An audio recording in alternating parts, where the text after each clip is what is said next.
to Elliott. Oh, the bicycle! The shot, Bedoya with a goal, 1-0 Union. Hey everyone, and welcome to Union Insider presented by Bimbo Bakeries USA with Sebastian Letou and Sheanon Williams. I'm Marisa.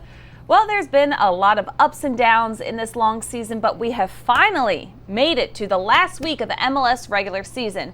Philadelphia Union head into their final matchup of the season on Saturday, which of course we know as Decision Day. They will be facing the New England Revolution at Gillette Stadium this weekend. And gentlemen, you both have played in your fair shares of Decision Day. So what emotions go into finally putting a period at the end of a very long regular season? I mean, we play some, I think, with Sheanon. Sometimes we didn't play for anything, but sometimes we play for something. And I think the fact that the Union is in a great position to be able to have the home advantage, playing the last game, there's still a lot of stuff to play for. So it's exciting, but the job is not done yet before the playoff starts. So they still need to do a good performance on their last game away. And it's a tough opponent in a tough stadium, and we know how hard it is to get a result over there. For me, and Seba touched on it, it's about the fact that they still have more work to be done, and they need to make sure that they try to secure as best a spot as they can.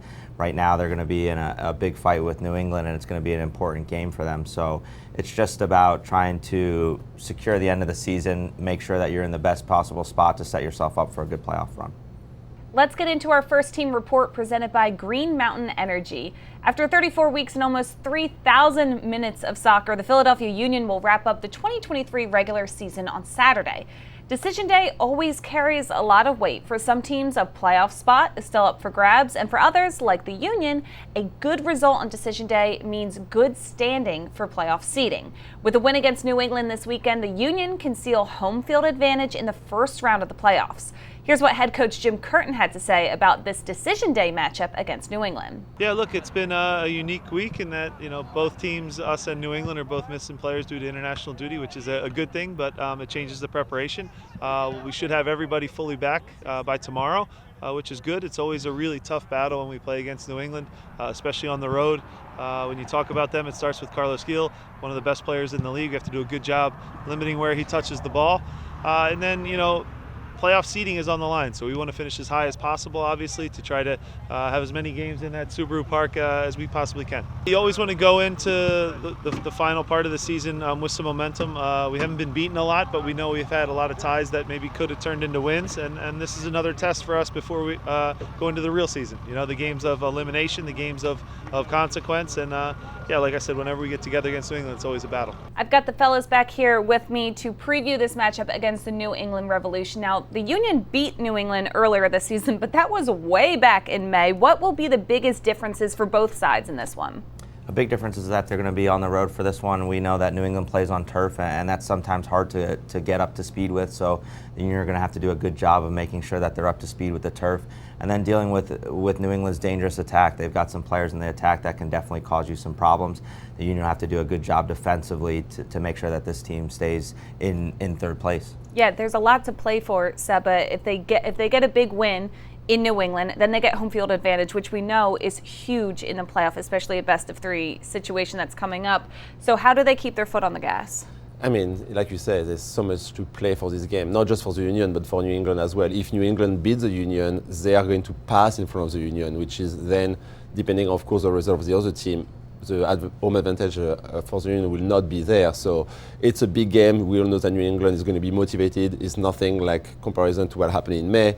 It feels like a playoff game already for the team, so it's a good preparation for the Union. But like Sheanon said, it's a tough environment over there, playing on turf, big stadium, depending on the weather, how it's going to be, hopefully not too cold, but you have to really be in the game right away. And with the strength of New England offensively, when they're on the roll, they can really score a lot of goals on you, and it's hard to react. So they have to be careful, but a tie, of course, will be still a good result for the Union, but a win will be, I think, a good thing to prepare the team for the playoff and start being on this run to win game away, because on the series of 3, they will need to win a game away to make sure they qualify for the next round. Stylistically, what can the Union show you that would indicate to you that they are playoff ready? I think defensively, first make sure they are not struggling. They don't do stupid mistakes like we saw sometimes during the regular season, especially against a team like New England with Carlos Hill, who will be probably the man to watch offensively for New England. But then I hope to see the same connection we saw during 10 minutes when the Union, had their last win 3-2 at home, where you have the connection between the three, Gazdag, Ura, and Carranza. We need to see that more, especially away, having good counterattack and be able to score goal when they are away from home. It was an international break last week. Most teams didn't play. Several of the Union players were with their respective national teams. How do you think that's going to play a factor heading into Decision Day? It's going to keep those guys sharp as they were off on international duty playing in different countries and all around the world. So they'll definitely have that travel on their legs, but for the most part, a lot of these players have been able to get a break and to just kind of relax and get ready for this last push here. And we know how important the game is. So just coming back refreshed, relaxed, and focused on what you have to do and what's in front of you. With the Union heading up to New England on Saturday, they're going to need some keys to get there, which means it is time for our Keys to the Game presented by Subaru. Seba, what will your key be? So for this game, I think the team need to be more clinical in counter-attacks, just because we already talked about New England need to win this game, which means they're going to push number forward, they're going to try maybe to score a goal early, but if, of course, the block of the defensive shape of the Union is good, then we all know how good we can be in counter-attacks. We saw it in a previous game, this year, but it's been a long time that the Gazdags, the Ura, the Kaunsa didn't maybe connect as quick. So I would love to see great run from those three, great passing, great vision, and be able to be in front of the goal of New England in like 2-3 passes to get some chances and make sure that the New England knows that if they push too much number, we can go fast behind them and get the space and score some goals. Yeah, we said it's important for the Union to keep their foot on the gas, and that definitely means a lot of counterattack. And New England, as you said, has a pretty slow defense, so take advantage of that. Sheanon, for you? For me, it's going to be to limit that space and time in between the lines. We know that we're going to be up against one of the league's best number 10s in Carlos Hill, and they're going to have to do a good job of making sure that they limit his time and space. He likes to pick different spots, pop up on the right, the left, through the center, so they're going to have to do a good job of limiting that space in between those lines and then looking to counterattack off that. Can they use that as a springboard to then unleash their front three and hopefully, like Seba talked about, being clinical and really hitting this New England team on the counter. We saw that they were susceptible to that counterattack a couple times last week against Nashville. So if they can kind of just bring that same formula, they can be successful and look to take away 3 points in this game against New England. Shape-wise, what will make the most sense going against New England? Because we've seen Jim Curtin go with a 3-back, a 4-back. What would make the most sense? I think a 4. I think it makes more sense. I think he's been more secure in the past few games. I think Damian Lowe stepped up very well when Jack Elliott were not here or Jacob Glesnes. So depending on which one he's going to choose, I think the back 4 is a more secure thing to make sure that defensively we are in shape and then we can have a good counter-attacks. We're back with This Week in Union History presented by Premier Orthopedics. This week in 2019, the Union won their first ever MLS playoff game, a 4-3 win at home against the New York Red Bulls.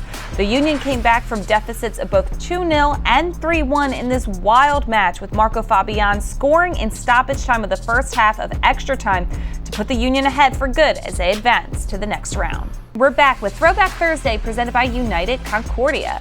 We'll throw back to the first meeting between these two sides, a 3-0 win at home for the Union over the Revolution this season.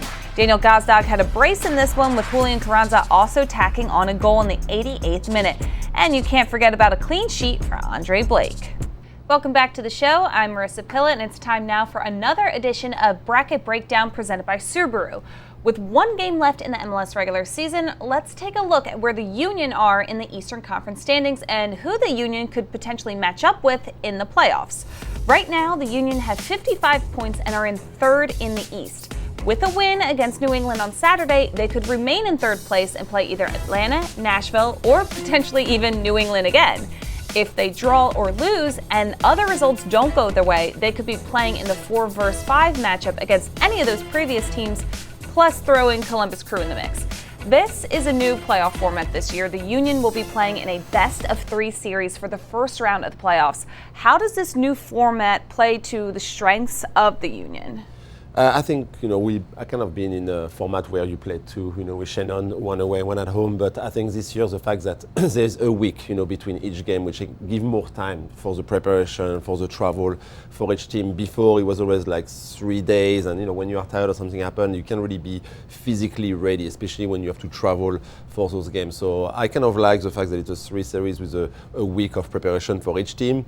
Like you say, we don't know yet who we are going to play, if it's at home first, if it's away, but it just kind of like show that a lot of teams are able to be on top. When the playoffs start, we all know it's a new competition. We kind of erase everything happened in the regular season, and it's kind of like who is here, first man mentality, first up, make the best team, and get a win away or at home. But if you can win in 2, it means that you are the best in this series, and there's nothing to say, because on one game there's always less excuses. But the game a series of 3, I think it's fun, it's first on the fan, and there's no extra time. It goes straight to PK if there's a tie, so you get more excited like it was into the Leagues Cup.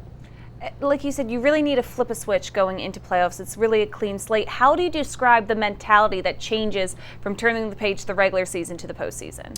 Everything gets washed away and you start completely fresh, and it's really about who's playing their best at that point of time in the season. So a lot of things can kind of go by the wayside once you start playoffs, and you can forget about all the things that you've done wrong, as long as you can put together good performances game in, game out. That's why home field advantage is going to be so important to these teams wanting to win that first game. You want to be a little bit more cautious in the playoffs and not wanting to make the bigger mistakes. So it's going to be an interesting way, and we'll have to see how Jim Curtin and his team navigate this 3-team playoff scenarios. We see that we could be playing a multitude of teams, and that makes for an interesting process, as I'm sure that the coaching staff is really wanting to start to break down who they're going to play against and how they're going to attack them in this playoff format. So it's going to be interesting to see where they end up and what teams end up where and who's facing who.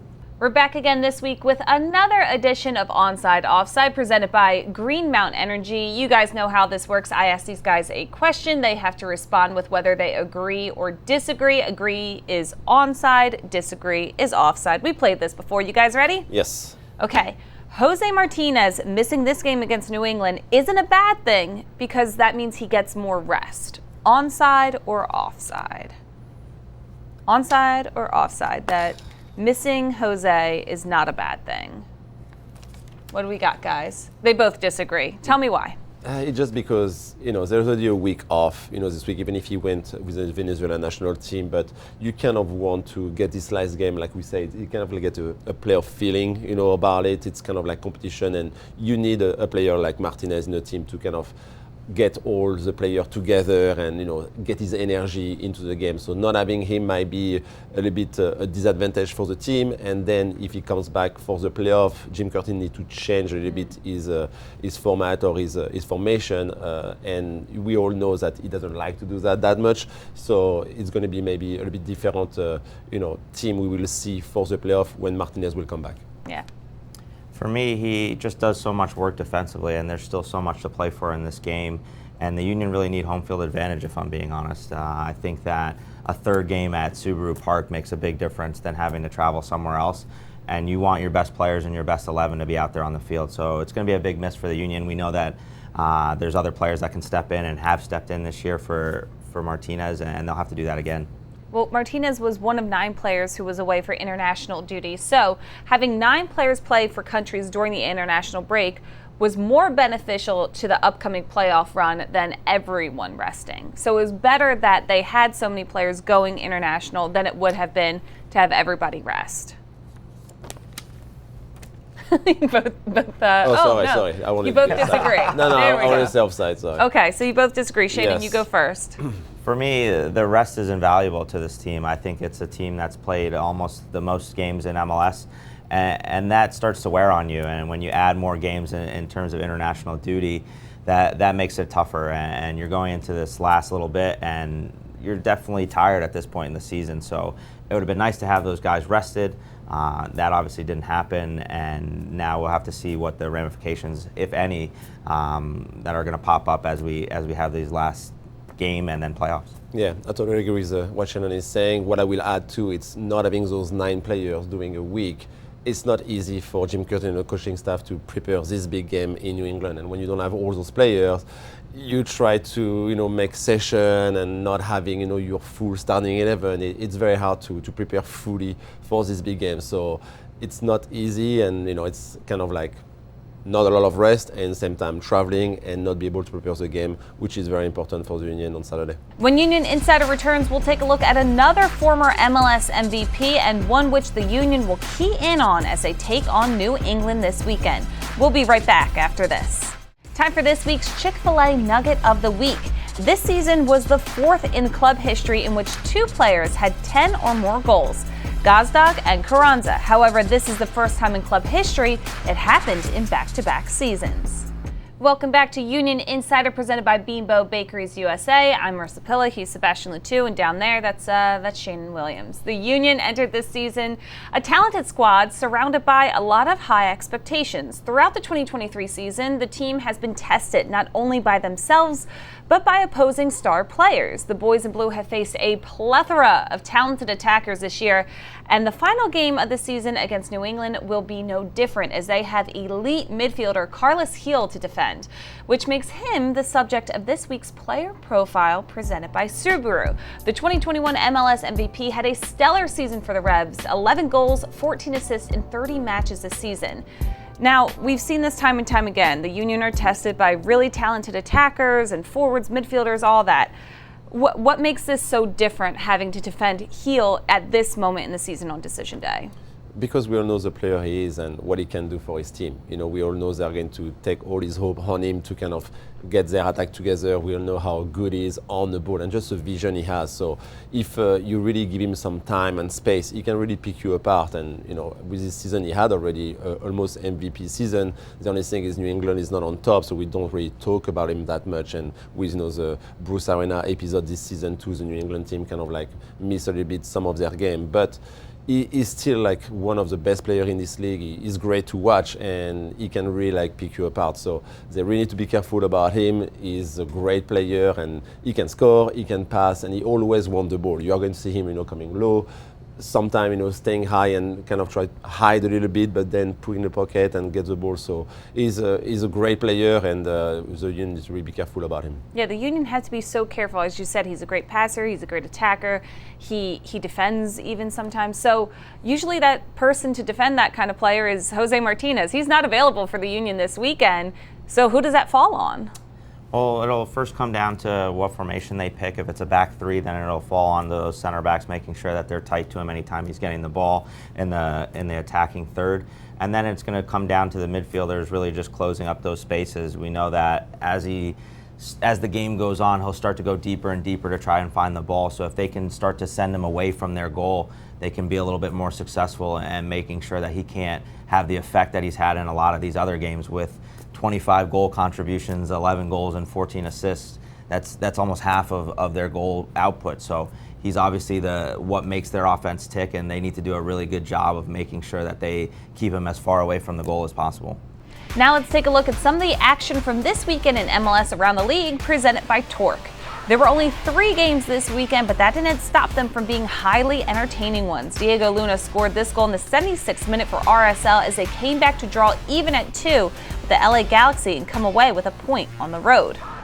And finally, Sam Surridge scored 2 first-half goals for Nashville, his first 2 in MLS play, as they held on to defeat New England at home 3-2 in what was a huge result for the Union and their chances at securing a top 4 seed in the East. We're stepping away one more time, but when we come back, Seba and Sheanon will give you their final players to watch of the regular season as they look at who can help the Union take 3 points in New England. Union Insider returns after this. Starting this year, every Union League match is on MLS Season Pass on Apple TV. Sign up today to make sure you don't miss a minute of the action. You can also check out the live Whip Around show MLS 360, or if you missed out on the live, you can relive every moment with full match replays. And get this, if you're a T-Mobile subscriber, you get the whole year of Season Pass content free of charge. It is the final segment here on Union Insider, presented by Bimbo Bakeries USA, which means it's time for our All-State players to watch. Seba and Sheanon select a player to watch for the upcoming match against New England. So we've talked about a lot of guys who need to have big games. Seba, who is the one you're watching? For the last regular season game, I'm going to pick Mikel Hua. I think it's this game. It's made for him. The fact that we talk about, New England will try to push forward, try to get a goal early, keep pushing if they can really find the deadlock of the Union defense, and some space is going to open and create for him to make those runs and use his speed. We all know how good he can be on the big field with probably a slow defense of New England. He probably has the advantage. So I really hope for him to put himself, in front of the goal and get opportunities. And then, of course, he needs to still put the ball in the back of the net. But I think it's a perfect game for him to use his strength in those games, in those counterattacks. Yeah, it'd be a great opportunity for him to kind of hit an exclamation mark as they roll into the postseason. Sheanon, for you? I'm going to go with Bueno. I think that's, for me, going to be an important spot against a huge New England offense that's really got some guys that are going to be trying to fire and trying to make sure that they get a goal and steal third place. So if they can do a good job and Bueno can fill in for Martinez in this game, I think that'll be a huge help for this Union in trying to secure 3 points. That's going to do it for us. The Union played their final match of the regular season this Saturday against the New England Revolution on Decision Day. Kickoff 6 p.m. and can be seen on Apple TV. Sheanon will be alongside Dave Leno for the radio call 97.5 The Fanatic. And as always, we will be back here next week to talk all about it and to gear up for the playoffs. For Seba, Sheanon, and our entire crew, I'm Marisa. Have a great weekend, and thanks for watching.